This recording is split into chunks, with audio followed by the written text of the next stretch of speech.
નામ અલ્પેશ પરમાર। કલેક્ટર ઓફિસે એક રજૂઆત કરવા આવ્યા છીએ, અમે આવેદનપત્ર દેવા આવ્યા છીએ। અને વિછિયા ખોડિયાળી ગામ જે બનાવ બન્યો પથ્થરમારાનો, જે પોલીસ ચોકીએ પથ્થરમારો કર્યો, એ પથ્થરમારામાં પોલીસે ઘણા પથ્થરમારા કર્યા છે, લાઠીચાર્જ કર્યા છે, અને જેનું એ લોકોએ કોઈ જોવામાં જ નથી આવ્યું કે પબ્લિક ઉપર કોને હુમલા કર્યા છે। અને 84 લોકો, જે 84 લોકોને અંદર પૂરવામાં આવ્યા છે, તેમને અંદર લઈ જઈને લાઠીચાર્જ કરવામાં આવ્યો છે। ઘણા ઈજા પણ થઈ છે ઘણાને, અને હજુ પણ એ લોકો નિર્દોષ લોકોને અંદર નાખે છે।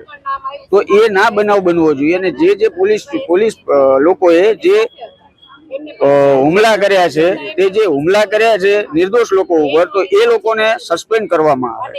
અને હવે પછી કોઈ એવો બનાવ ના બને કે કોઈ નિર્દોષ લોકોને અંદર પૂરવામાં આવે। જો અમારી માંગ અમારી સ્વીકારવામાં નહીં આવે તો અમે ગુજરાત બંધ એલાન કરશું। એવી માંગ કરશું અમે કે ગુજરાત બંધ એલાન થાય। બીજું કે ધરણા ઉપર અમે બેસશું 25 તારીખે। અને ખોટી કલમો જયેશભાઈ ઉપર જે લગાવવામાં આવી છે, જે નોટિસો આપવામાં આવે છે કે તમે જ્યારે શ્રદ્ધાંજલિ દેવા જવાનું હતું ત્યારે પણ એમને નોટિસો આવી હતી। 11 તારીખ 1લો મહિનો 2025ની તારીખે નોટિસ આપવામાં આવી કે તમે લોકો શ્રદ્ધાંજલિએ જતા નહીં ત્યાં, નહીતર તમને ધરપકડ કરવામાં આવશે। આવી રીતે એમને દબાવવામાં આવ્યા હતા। તો હવે પછી કોઈ નોટિસ ના આવે એવી પણ માંગ છે। મારું નામ બિંદિયા ઠાકોર છે અને વિછિયામાં જે હાલ અત્યારે બનાવ બન્યો છે પથ્થરમારાનો, અને પોલીસ દ્વારા લાઠીચાર્જ કરવામાં આવ્યો છે અને પોલીસોએ પણ પથ્થરમારો કર્યો છે। તો પોલીસ ઉપર કોઈ જ જાતનો કોઈ ગુનો દાખલ કરવામાં આવ્યો નથી અને માસૂમ લોકો ઉપર ગુનો દાખલ કર્યો છે અને એમને જેલમાં પૂરી દેવામાં આવ્યા છે અને ખોટી કલમો લગાવી છે।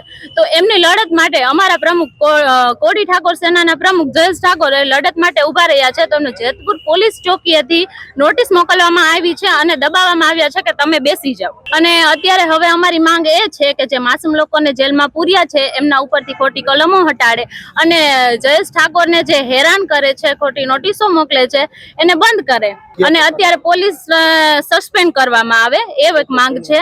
અને જે લોકો બનાવમાં હતા, પથ્થરમારો અને લાઠીચાર્જ કર્યો છે એને જો સસ્પેન્ડ કરવામાં આવે અને આ 5 દિવસમાં જો કોઈ કાર્યવાહી નહીં થાય તો કોડી ઠાકોર સેના દ્વારા ધારણામાં બેસી અને અમારા પ્રમુખ જયેશ ઠાકોર દ્વારા ગુજરાત બંધ કરવાનું એલાન કરવામાં આવ્યું। સાંજ સમાચાર ફેસબુક પેજને લાઇક કરો, વિડીયો શેર કરો અને વધુ વિગતવાર સમાચાર માટે sanssamachar.net વિઝિટ કરો।